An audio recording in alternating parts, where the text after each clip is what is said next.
Welcome to the Creator Spotlight here on the Spotlight on Fightful. I am Steven Jensen, joined as always by Jeremy Lambert. And our guest today is one of my favorite YouTubers of all time. He's a big wrestling fan. He's into new metal, got a great YouTube channel, and recently released a great video about the Necro Butcher Samoa Joe match that we're going to talk about. Talk about a lot of stuff today. We are here with Justin Whang, aka Whang from YouTube. Hey, what's going on, guys? Hey, how's it going, man? Thanks for joining us. Yeah, I actually don't do a lot of interviews or anything, but I felt like this was such a different world that I'm usually in that it would be fun to do. Yeah, I appreciate it a lot, man. Yeah, I have not seen many of your interviews. Probably because there are not a lot of them out there. I've seen you I want to say a few times on the No Jumper channel. I know you've done some interviews with Adam 22. We did a couple of those. Yeah, I really liked the one. It had to have been already 5 years or so ago when you and Nerd City were on there together. Oh my god, so funny story about that one. It was a little bit after Cali started to get weed stores and whatnot. I have horrible tolerance, so I had gotten myself the weakest edibles I could find there.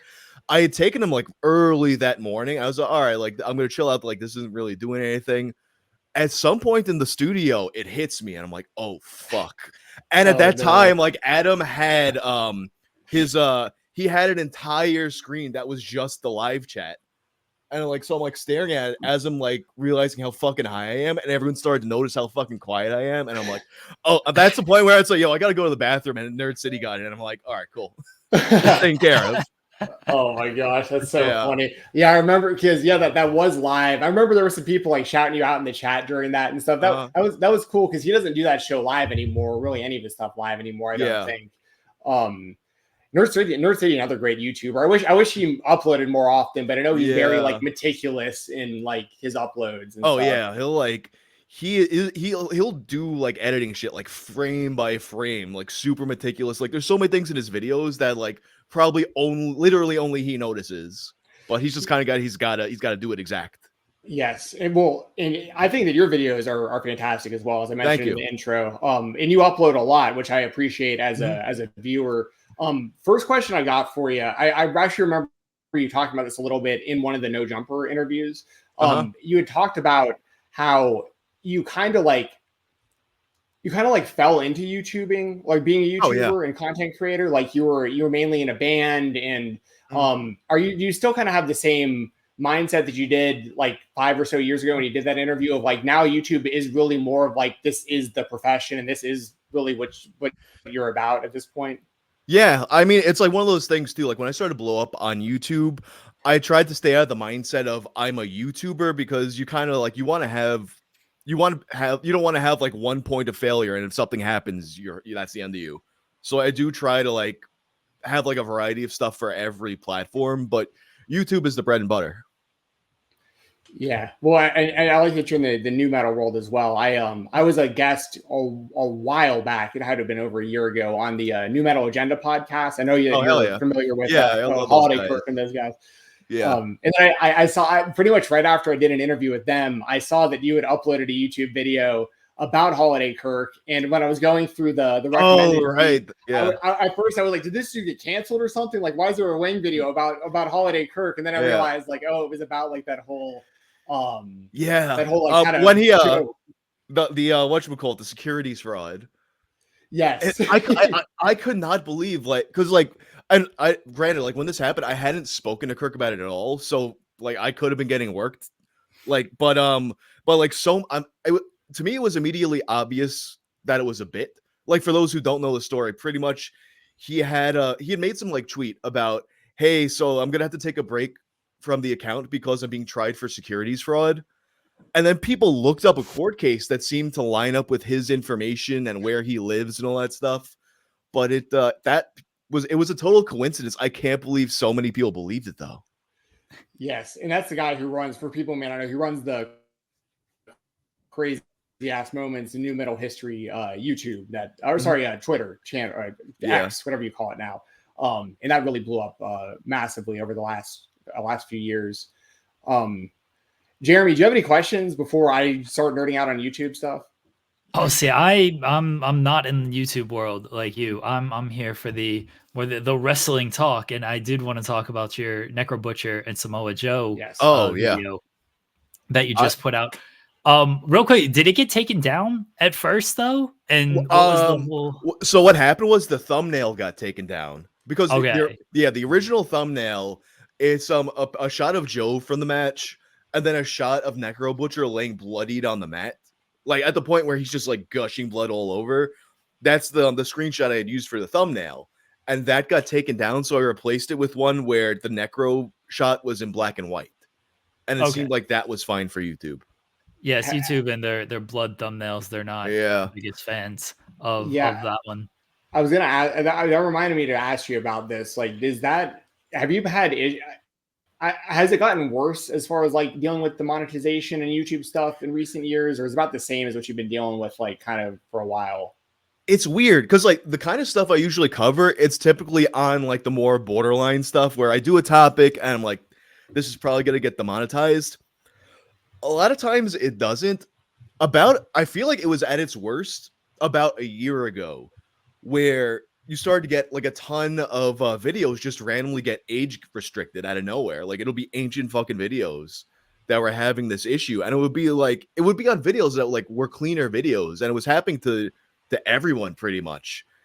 And then a bunch of people complained. I know like Charlie made a video about it. Moist Critical, he made a video about it that got really big. I don't know internally what changed from that point on, but I haven't seen it be as bad since then. Well, Charlie, the moral compass on YouTube, of course. Yeah. He's always the one out there making sure that the little guy is getting accounted for. I like him a lot. All right, as far as actual video, I'm going to go on so many all over the place because I'm such a big fan of. That's what I'm here for. Yeah, no, and I appreciate it because your channel is like so unique because like it's not just wrestling stuff, it's like the weirdest internet like e-bombs world, the dark web stuff. I mean, but I'm going to stick with Necro Butcher and Joe for just a second. What was, I guess, your motivation of making this video now, and why did you make it? I guess just in general, like why did you decide to put this video up? I have like a big list of topics that I want to do on the channel, and they honestly like there's just like a few matches that I think have like they're good matches, but there's also like really interesting lore behind them. So it kind of like the type of storytelling I generally do on the channel, it takes that and applies it to wrestling.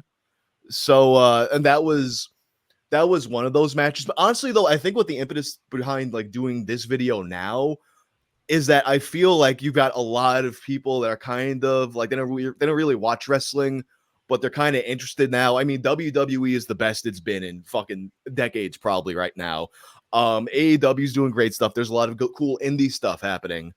And you'll see like posts, like clips of wrestling, like go viral with normies all the fucking time now. So it's like now's a good time to like that match. I say this in the video, but that match in particular, I've gotten a lot of people to like get more interested in wrestling with that match because it gets rid of their perception of how fake it looks. It's such a unique match too, because a lot of stuff that goes around nowadays are cool flips and whatnot, and that is none of that. It's just hard hitting and the opposite of that. Yeah. So I like when I saw your video, I've seen Joe and Necro way back when. I remember it's like, oh, this is different. This is cool. Yeah. But I hadn't thought about it in forever. And then you kind of brought that back to light. It's like, one, I got to watch the video. And then I was like, I got to rewatch this match. So it's such a different match from even what we see in WWE and AEW. So I also thought it was like kind of, you mentioned educational to fans who may not even be thinking of wrestling in that kind of way, who are only watching AEW and WWE. I don't know if that was a thought process of why you also. No, yeah, absolutely. Yeah. It's something different. It's the kind of thing that a lot of people don't know is out there. And like I say in the video too, like the match ends in a knockout, which a lot of people don't know is a possible finish in a wrestling match. Yes. Yeah. What's the reaction been like in like the comments and the feedback you've gotten? Because you do have wrestling content, but I know this was a little bit different of like a like it's interesting because like of all the topics I cover, the wrestling tends to get the least views, but the people who watch that content, like they love that content specifically and always ask for more of it. This one in particular, though, I was worried about putting out because I've covered wrestling topics, but I've never really gone in depth about a specific match before. So like I know how like wrestling fans are like super like critical of everything. So I'm like, oh man, like they might hate this shit. But the reaction has been like overwhelmingly positive. And even one of the dudes that comes up in the video, what you call it, Matt Turner, saw the video and liked it. So like that's a good seal of approval for me. Oh yeah, that's awesome. Do you have any other matches that, like, now that you got good feedback on this, that you're considering deep diving on your channel in the future? Yeah, I have a few that I'm specifically looking to do. The next one that I probably will do is going to be Roddy Piper versus Bad News Brown. Originally, I was just going to make a short about the whole like story about Roddy Piper getting his the makeup removal stuff thrown away and he was stuck in half blackface for a week. But then I'm like, yo, this is like there's so much lore to this match, and Bad News Brown, I feel, is one of the most underappreciated wrestlers in history. So really, in a way, that video is gonna be a Trojan horse for me to just like talk about how cool Bad News Brown is for fucking 10 minutes. I mean, he was Stone Cold like a decade before Stone Cold. So that kind of leads me into my next question. Like, who were some of your favorite wrestlers growing up, and the kind of stuff that you watched growing up that got you into wrestling? So when I was a kid, I had a lot of VHS tapes. Like my mother and my great grandmother were wrestling fans. So like I had some stuff from before I was born even. But I mean, I was a kid in the 80s. So like I was a big fucking Hogan fan and a big Warrior fan. But aside from that, I mostly just like the bad guys. Like I love Ted DiBiase. I love Bad News Brown. Do you think, I'm gonna throw one out there, do you think Ravishing Rick Rude, do you think that's real? The stuff about, like, in your video? I don't think it's real. I think it's I don't know. I think he might have had some kind of issue, but I think it didn't go down the way Honky Tonk Man said it went down. Yeah, for people who don't know, check out Wang's video on this. It's like whole conspiracy theory about the passing of Ravishing Rick Rude and some of the things that, some rumors surrounding it, but super interesting. Rumors that have been around since like the 90s, but I never really heard anyone really talk. No, I hadn't heard about them until like it went until the Honky Tonk Man thing. But I also, what I think happened there, because everyone remembers what his testicular cancer scare. I believe like what probably happened was that story got like weaved into this whole other tall tale. Yeah. Who do you like current day? Who are some of your favorite wrestlers right now? Current day, I mean, I like one of my favorites of all time is Shibata, and I thought he would never wrestle again, so I'm stoked to see him in AEW. He's great. Honestly, I've really been enjoying Drew McIntyre lately. Like he's putting in his best work he's ever done right now. Yeah, I'm a huge Drew McIntyre fan. What's your opinion on CM Punk? I'll always be a CM Punk fan. I mean, like he was like when I had stopped watching wrestling, like he was the guy that got me back into it. So like CM Punk's always gonna have that for me. He's also one of those guys though where it's like it's almost kind of like how, you know, Jericho needs to go away sometimes and he comes back and he's like super fresh again. I feel like Punk has that about him too. I wanted to ask about you had Malachi Black on one of your videos, and the setup to this is great because he's you know doing the spooky Malachi thing, and it's like, what do you need my help with? What kind of demonic possessions are we going to talk about? And you're like, actually, I just want to know about glory holes. And he's like, oh, okay. Yeah. How did that go? Like pitching that to him? So all right. The story is like the reason I even knew about that topic. He was the one who told me about it. I had I was at some party that he had, and he was just like, we were just like talking, and then he brings up, hey, have you heard about this story from the Netherlands? And he plays that voicemail for me and everything. And I'm like, oh my god, like I gotta cover this on the channel at some point. And then I think it was a few months after that when I actually made it. I hit him up, and I just hit him up like, hey, do you mind if I like mentioned that you were the one that told me this story? And it's like, oh, what if I was in the video? And then we were like, do we want it to be like in character, or do you want to just like be like, am I talking to Tom right now? You know? So we came up with the idea of I think it was his idea actually, where like he was in character, and then I explain it like that, and then he kind of switches into Tom. It was a fantastic setup, and then it was so good. Yeah, I saw a few comments of like Malachi Black talking about with the title, she blew her dad by accident. I've never clicked a video faster than I've clicked this video. Yeah, just like the way the title is set up, she blew her dad by accident, featuring Malachi Black. Yeah. Like that's something I think about a lot too when I make videos. Like, and it seems to work better with like the TikToks and the shorts, but if I can crack myself up with the title, then I'm golden. Yeah, well, you have very eye-catching titles and thumbnails. Like when I'm scrolling YouTube and your stuff comes up, I pretty much always know it's you before I even like see the author of the video. But I love that. Like, for instance, it's kind of like the cum topic. One of my favorite videos you ever did was on the dude who nutted in his Sega Dreamcast. Oh, the Brazilian story. Yeah. I was really stoked about that one too, because that's a legendary story in Brazil, and I had viewers tell me about it. But like sometimes I try to avoid topics that have been covered too much. Like I know I have like this one like lost media story everyone wants to cover, but like so many channels did it already. I'll probably do it to make the audience happy. But anyway, that one, like it's such a legendary story in Brazil, but at that point there was not a single English language video on it, so I was really hyped to do that one. Okay, I've not heard about this. What happens here? Okay, so like there's this kid in Brazil, and he had gotten a Dreamcast for I think it was like a birthday gift or something like that. So he's playing. He goes over to his computer, and his Dreamcast is next to the computer with the disc tray open. Then he's like looking at porn on the computer, and he's like jerking off. But then he's like, "Oh, I don't want to come on my computer," so he just like turns and nuts in the Dreamcast, and he's not really the Dreamcast there, and now it won't work. So he gets to the repair store, so he tries to like tell his mom he spilled milk into it.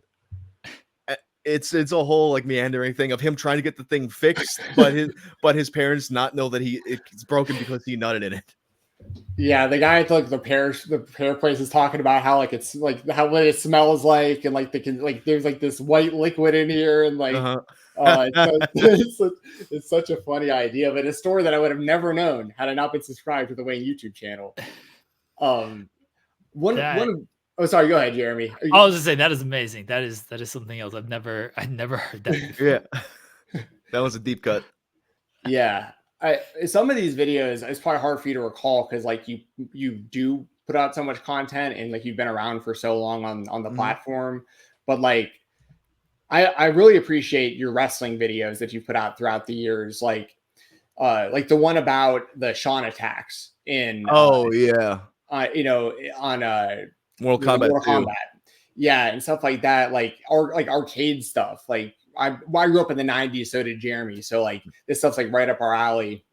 But yeah, I really appreciate the content you put out there wrestling wise. Have you ever seen like maybe I don't know if maybe like an uptick in views when certain stuff happens, but like a video that comes to mind right now is you put up a really good video years ago on the fake Ultimate Warrior conspiracy with Kerry Von Erich. And then of course the Von Erich movie recently came out. Did you notice any kind of like uptick in like people seeking a video like that out around that time? Or you know what? You're just making me realize that I fumbled with that because I hadn't considered, I don't think I put Kerry Von Erich in any of the metadata, like the description or anything. And I should have. I probably could have put something in the title, like, was Kerry Von Erich the fake Ultimate Warrior? Because you can change titles and YouTube reassesses it. I should have done that, but I didn't do that. Well, it's coming to streaming. Iron Claw is coming to streaming in like I gotta put a reminder for that. Yeah. There you go. Yeah, thanks for that one. Oh, you're welcome. I probably literally will bump the video up. How much like time and storyboarding or script writing like goes and research like goes into kind of each video? It varies so much. Like what it really comes down to, I think if a story like has a lot of me like digging through forums, those are the ones that tend to be really time consuming. Whereas like the ones where it's like you kind of like you can find like a bunch of different news articles, maybe a post here or there, and kind of piece them together like that. Those are pretty simple. Is it Like there's oh sorry, go ahead. like one wrestling video I want to do is the Mike Levy incident. But that one is tough because so much of it goes down in forums that I think weren't archived. So I gotta like try to like, you can sometimes find ways to like dig these things up, but it's tough. Yeah, I appreciate that you did that in the Joe video the way that you did. Like you went back to like the archived versions of their sites and shit. Like that was like that turned out way better than I thought it was going to. That was so funny. Like CM Punk and like Joe like actually responding on these old message boards and stuff to fans. Their live journals are both still up. That's so funny. That's got to be gold. You said that you were like, I think you said in that video, you were like, yeah, no one's even probably looked at these in like 17 years, and like this is what's still available out there. I remember this also had to been a long time ago. You did like a live stream a while back where you watched like you went through like this backyard wrestling federation. Oh yeah. And that was so funny. Like it's kind of the same type of thing where like these old websites where people were like documenting their backyard wrestling federations like in text, but then you could like find short clips of what these people were talking about, and it's people like trying these moves that like they just can't. Yeah, they're like doing like they're like there was one where they're doing moves and like it's literally in someone's living room and they're just like doing shit with the couches. Yeah, it's so funny. I gotta do some of those again. Like actually like going through those archived websites made me like be like I should go. It was like the series called Angel Fire Adventures where I'm just looking at abandoned Angel Fire sites. That's a great concept because that everyone used Angel Fire. Wrestling Body Slam still has like an Angel Fire. They do a lot of results for wrestling. They still have like an Angel Fire server, and every time like I link to them in our on our website, it's like Angel Fire still exists. This is still an actual thing. But yes, everybody was using Angel Fire from back in the day. Yeah, that's one of the only there were like a bunch of those free servers you could use. Like there was Angel Fire, GeoCities, Fortune City, Zoom, but Angel Fire is the only one that's still around, I believe. So along with all that old shit. Gosh, there's so many questions I could ask you, Whang. I know we don't have all night though. Random question, has nothing to do with wrestling, but I was curious because you've done a video on this guy in the past. Okay, you did a great video. This was like 5 years ago on the Blockbuster Video Game Championships, and if Dr. Disrespect actually had been the winner of 1993, 1994. Do you have any insight or any idea at all as to why he's banned on Twitch? Like that's like the biggest internet mystery to me that's out there. I don't know anything that's not publicly known. I think I remember the time where like he went into the fucking bathroom still streaming. But that was a temporary suspension.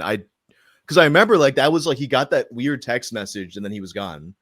Yeah, he was like live on stream and then he's like talking about like we're gonna get through this champions like or whatever, and then like he just cuts off, and then the next thing you know, like he's gone. Then he's on YouTube and he has that whole lawsuit. I just as somebody who is, I know you're very online and that you document online the internet mysteries. I just was curious if you had any idea about that. But I have no. I haven't thought about that in a long time, but I have no clue what actually happened there. Yeah, nobody seems to. So strange. You're out of my element here, Jensen. On sorry, who this person is. No, Dr. Dish. He was like one of the biggest Twitch streamers in the world, and on like a multi-million-dollar exclusive contract at the time that he got banned. Oh, he did some stuff with WWE. He did like something with like the Undertaker, right? He did. He actually did. You're right. Yeah, he's like the guy. Right. He's a guy who's like legit, like close to 7 feet tall. Always wears like the wig and the headset and the glasses. I mean, he's like always in character. And yeah, he got banned from Twitch, and nobody knows why. There's a lot of like conspiracy, like things that could be, I guess, but like no one ever. We still don't know. Yeah, that's the only thing I know about him. Twitch is weird too because it's weird because it's like it's owned by Amazon, but there's so many things on Twitch that get governed seemingly by just like internal personal politics. I know they had like some kind of big scandal recently-ish, I think, where it was something with executives. I don't even want to like get the details wrong on it, but it was like something weird with like executives and like girls that are streaming. Yeah, I know what you're talking about. Yeah. I know exactly what you're talking about. Yeah, I don't want to start like going into specifics I don't remember clearly.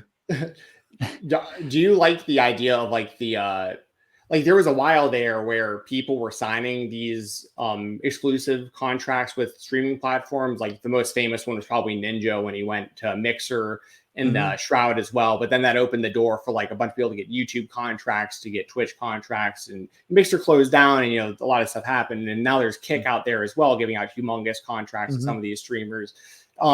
How do you feel about that? Like, do you like the idea of like them throwing all this money like at streamers to keep them exclusive, or do you like the idea of like being able to kind of do your own thing? I mean, I understand grabbing the bag. I get getting paid, but yeah. How do you have any like thoughts on kind of like the landscape of like streaming and like right now?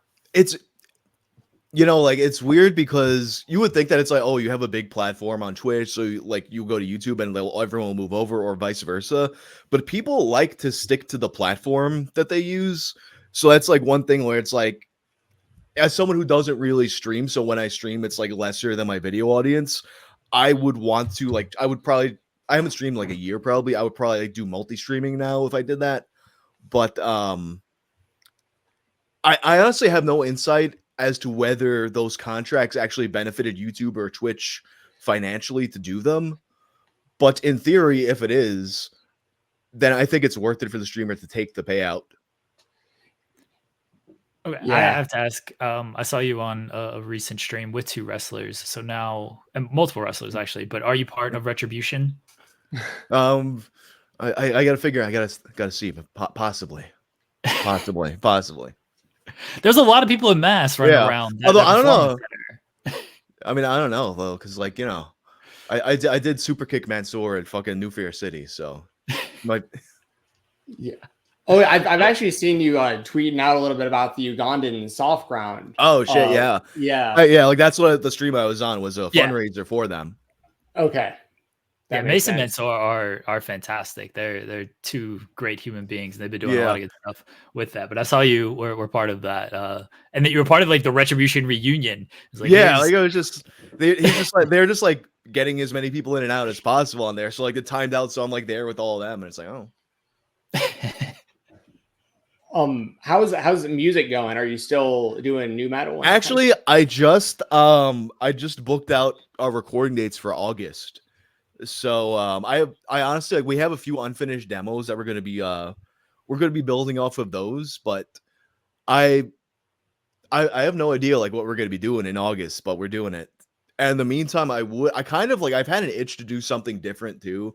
Like I might do like a hardcore project or a fucking slam project or something. Maybe even some like goth shit, but I definitely like in the time between now and August, I might just whip up some solo shit. Ooh, okay. I like that. What's your opinion on like music and wrestling? Like the way, like the type of music that they choose for like WWE and AEW and that kind of stuff? I mean, I feel like I'm beating a dead horse there, but like that Rebel shit is fucking horrible. Yeah. We need more diss tracks, and I know you've tweeted some about this, but I got to get your overall thoughts on Kendrick against Drake. I don't really care that much about either of them, but I dislike Drake and have no opinion of Kendrick, so I want Kendrick to win. I think Kendrick has won. I don't know. Yeah, I don't. As far as I can tell, I think it's a done deal. Yeah, it doesn't seem like Drake has anything. I mean, he's already. If it ends now, Drake has lost. I don't know what else he can do if it ends now. Yeah. It's all it can really be is like, oh, nuh-uh, it's not true. I'm not a pedophile. If I was a pedophile, I'm way too famous to be a pedophile. Yeah, like dog. Have you? Let me introduce you, Drake, to this website called YouTube. Oh, geez. Yeah. Oh my gosh. We could do an entire episode about just that. Yeah. If that's your defense, it's over. Yeah. Have you ever heard of a guy called Jeffrey Epstein? Yeah, exactly. super famous people. The fact that he was like, "Oh, I knew you'd come with this Epstein Island angle." It's like, wait, this is what you knew he was gonna end up coming with, and this was your best rebuttal? Like, what are you doing here? Yeah. What are you doing? You're fucking bozo. Speaking of YouTubers, while we kind of wrap up here, who are some of like your favorite YouTubers like to watch as like a fan right now? Yo, honestly, I watch Maven's videos a lot. Maven, he's really good. Let me think. What I've been watching. I watch a lot of Guga Foods. A lot of cooking guys like Ethan Trablovsky, like how the fuck you pronounce his name? He's good. Yeah. My boy Brian Sal, I've been watching his videos a lot.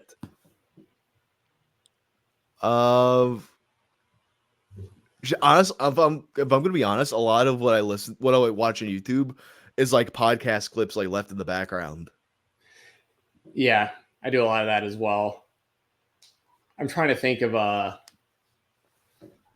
like, I don't want to talk about like canceled YouTubers. My mind's just racing now because we just like brought up that whole rabbit hole because there's been so much of that on YouTube and stuff. Don't really want to go down that, but I kind of want to, but I won't.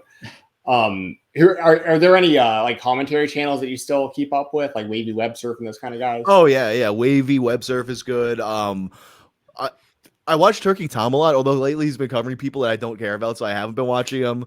But who else? Actually, one of my friends from real life, Scumbagovich, has kind of been doing like similar content to me, but like in the art world. So I've been watching her stuff a lot. What do you think? Commentary guys. Honestly, I think that might be like it in terms of like commentary guys that I've been watching. Yeah, a lot of them like kind of moved on, like the ones that were like bigger years ago, kind of like, especially the one like for me, and I don't think you've done a video on him, but for me, one of the most wild like transformations in recent years is iDubbbz going from like content cop to like whatever you want to call him now. And through Creator Clash and all that, which like the first one being a huge success, the second one them losing a ton of money and stuff. Like it was, I think his trajectory has been like one of the most head scratching I've ever witnessed. Yeah, the impression that I get is like he's trying to figure out what he wants to do, which is kind of like it's a rough thing to go through when it's like you want to figure out what you actually want to do, but at the same time, like this is what's keeping the lights on, so you got to put out something. So I feel like he's been struggling with that. That's how I feel too. He kind of like his fan base didn't really like a lot of his changes, and then I don't think he did the best job of like addressing that. And then it's weird. Like I feel like he changed. Yeah, I feel like he addressed it too much too. Like he put out like multiple apology videos, and it's like, dog, we get the point. Just make something funny now.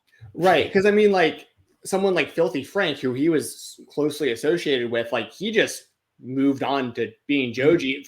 I'm actually surprised the Filthy Frank channel is even still up, but like I mean, little by little his old videos get taken down, but the channel's still there. But is that YouTube's decision or his? I think it's a mix of both. Gotcha.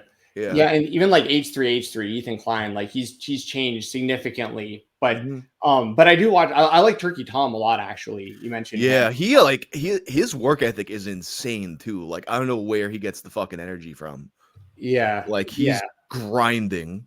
Yeah, he's always like he'll upload on Tom Dark, he'll upload on Turkey Tom. He's live streaming. He's doing IRL stuff now. Oh, here's a one name I want to throw at you, Sam Hyde. Yeah. What do you think about him? He's another. He went from like persona non grata to like iDubbbz like does this video on him like trying as like a gotcha, and then like it ends up like revitalizing his career almost. Yeah, like I never like. I think he's hilarious. I never expected him to have like the resurgence that he's had, and then Fish Tank is fucking great.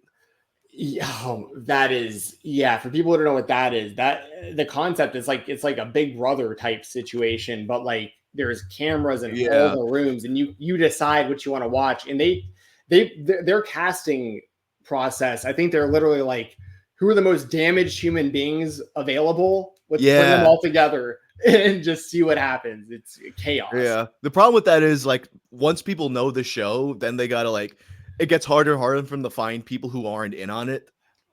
Right. Yeah, you Yeah. have to. You're totally right about that because you want to find people that aren't like Sam Hyde fans. Yeah. But I still think one of the funniest videos in the history of the internet is him doing that TED talk. Like that's still, I still go back and revisit that occasionally. Oh my gosh, That I one, remember the Ross video is like an old one I always go back to. That one and Moms. Have you seen Moms? I don't know. That was the one where they put out these Craigslist ads for a bunch of actresses to play their moms, but then they just like actually like are dickheads not in character, and like you get to see how the actresses like slowly like figure out what's going on and get pissed off. Like I'm totally underselling it, but that was fucking classic. I'm gonna have to check that out. Sorry, go ahead, Jeremy. Oh well, as we start to wind down here, Jensen, I know you got a million questions, but I don't want to take up too much more of Justin's time. So something that we ask every one of our guests is the coolest thing in the room. The coolest thing. You got a really cool room though. This is gonna be a tough choice. Shit. I got some like diaphanized animals and stuff. Actually, wait here. Yeah, here we go. This is I got a picture of my boy Donovan who passed away last year. Oh yeah, yeah, Young Crip. Yeah. Yes, dude. Brandon Buckingham had a great video with the two of them at Gathering of the Juggalos that I think people should check out if you watch this. Yeah, like that was a big goal of his to do that, and they got it done. Yeah, R.I.P. That was a guy who had a really he was unique. Like I used to follow his stuff, and he yeah, that's a very cool picture. Yeah, I'm glad I got to meet him in real life too. When he did his special in New York, because actually I had flown out to see. It was supposed to be his first stand-up set in Chicago, and it happened just before COVID. And then like the weekend it was supposed to happen was like when shit started to get like really crazy. So he was like, I can't do the show because like I don't know what's going on here, and he's like immune compromised, so he can't risk anything. So then this past summer he went to New York to record that special. I want to get before we leave just a couple more wrestling questions because we are a wrestling podcast. I know you don't do a lot of these. What are some of your favorite matches of all time? Favorite matches of all time. Let me think. I really there's like the Shibata versus Goto match. I know they had a few, but the one where like they start the match just like running right at each other, that I fucking love that match. Kevin Owens versus Kevin Steen versus El Generico Ladder War, which I saw that one in person at Hammerstein. Very cool. You have Generico masks, don't you? I've seen those videos. Yeah, I have it somewhere else right now, but I have like in the old videos you can see I have that Tiger Mask, Great Sasuke, and what was the other one? Oh, Ultimate Dragon. Great choices. Any other matches you want to shout out? Let me think. It's hard to think like off the top of my head. I know. It's a tough question. And Aja Kong versus Yumiko Hotta. That one's just a fucking brawl. I love that. See, Whang, for people watching this guy knows his wrestling. He's not even mentioning like WrestleMania matches. He's mentioning deep cuts. So I love it. Yeah, I can't think of a WrestleMania match that I would like put up highly. Because even when it came to WWE, like I always feel like the better stuff was on other pay-per-views, and WrestleMania is kind of just like more for like the show of it. Yeah. What do you think about this year's WrestleMania? Did you watch both nights? I did, yeah. What do you think about Cody Rhodes finishing the story?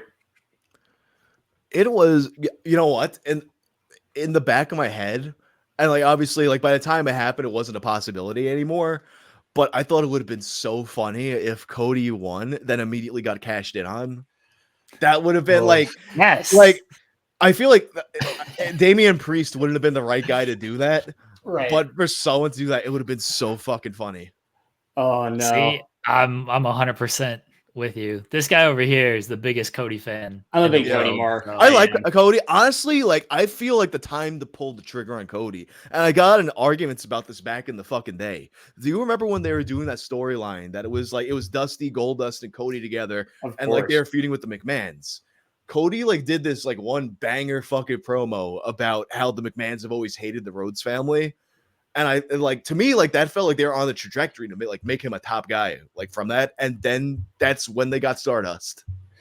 Yeah, there's stories out there, and I don't know how legitimate they are, but I've heard stories about how around that time they were considering going all the way with Cody, and he was supposed to win the Money in the Bank match that Damian Sandow actually wound up winning when they were tag team partners. Apparently, Cody was told like pretty much right before the match, like, hey, we're actually going to do Damian instead. And then like not long after, he wasn't even in the company too much longer after that because Yeah, to me, like Damian Sandow is another guy that they fumbled. Like they could have did way more with him, and like him, like being himself, like it's kind of like it doesn't hit the same as the character did. Yeah. Have you seen like any of his work on like that? He's like still in the NWA, like currently as a manager. Yeah, he's like managing a tag team. It's not too great, but yeah, it's like I can't bring myself to watch NWA. Understandable. with the exception of like fucking Tyrus botches. That's like where my interest in it begins and ends. Like it's to watch it, to laugh at how bad it is. I do know they have I know they have like good wrestlers there too, but like I can't bring myself to watch it. That's honestly mostly what they're most well known for nowadays is like what you just mentioned. Cocaine. Is like the cocaine spot. Yeah, but I cover NWA for one of the shows I do here for Fightful, but I do it along with like I mainly cover the indie scene. So is there any like independent talent that you've got your eye on that you might want to give a shout out to?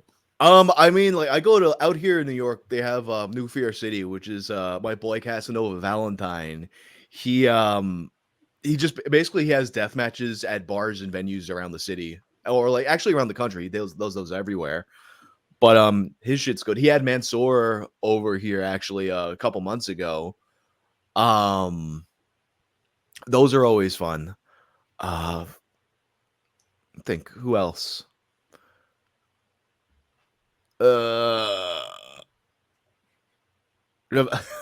I'm trying to think of like some indie guys that are fucking everybody's signed nowadays. Yeah, I know. That's like that's part of the what it is. That's part of it's tough. Yeah. Because I know there's definitely been a bunch of guys I saw too that I was like, holy shit, that's fucking crazy, and I can't like their names aren't coming to mind now. Do you keep up with like GCW at all? Huh? Do you keep up with like GCW? I watch it once in a while, but I don't really like follow it like month to month. I know you're an ECW fan, so like it's almost like a spiritual successor to ECW in a lot of ways. I think you really enjoy it if you like. In some ways, but I feel like nothing has ever had the energy that ECW did back in the day. Like I've seen a lot of things that were like, this is like the new ECW, but there are things about it, but it just doesn't have that same like aura to it. That's fair. I don't know if anything can recreate what ECW, because it was such a moment in time. Yeah, just the way the culture was as well. Yeah, late 90s, early 2000s, things were just different. Yeah, and better in a lot of ways. I miss those days a lot, and I know you do too, based on a lot of the videos that you put out there. I always appreciate the blast from the past and the stuff that you cover. So is there any videos that you want to tease us with that you have like in the pipeline, like even if they're not wrestling related? So the one is being edited right now. It's a collection of stories about guys who cut their own dicks off for various reasons. There you go. Yeah. I totally believe that you're making a video about that. I get the thumbnail on my recommended feed pretty often of like the cut up hot dog. I think it was like that was the Olympics maybe. Me Pain Olympics, yeah. Like I said, man, I haven't watched your stuff a long time. It'd be hard to do it. It's hard to do an interview in this amount of time and really talk about everything I want to talk about with you, because it's you got so much content out there. But hopefully we can do this again sometime in the future. Talk even more wrestling, talk some more YouTube and stuff, and please let everyone know where they can find you at and plug all your stuff, please. Yeah, on YouTube, Whang. The main series I'm known for is Tales from the Internet. And then you could find me on every platform basically as either Justin Whang or Justin Whang YT. Any merch right now? Yeah, I got a ton of merch. Actually, I have like one that's coming soon. I have like a lot of wrestling knocks on my merch. It's wangstore.com, by the way, the merch. But I have one that my boy Brandon drew up for me. It's like the NWO Wolfpack shirt, but with like my Shiba Inu logo. Oh, cool. Yeah, Yeah, that's gonna be in the store. I'm probably gonna put that up this week. Awesome. I missed out on your YouTube figure when you had Yeah. that, but that was really cool that you got one of those too. Yeah, I had one of those, but I had to. When you're contracted with them, you have an exclusivity thing. So I have something I'm working on with an indie toy maker now that contract's ended. Ooh, okay. Yeah. Definitely keep a lookout for that. I'm a collector, so I'm stoked to see what he comes up with. Very cool. Wayne, we appreciate you joining us here tonight. Again, big thanks for you joining us. Appreciate all the content that you put out, guys. All the links are below. You can follow, you can support Whang and everything that he does. And guys, we'll be right back here on the Spotlight.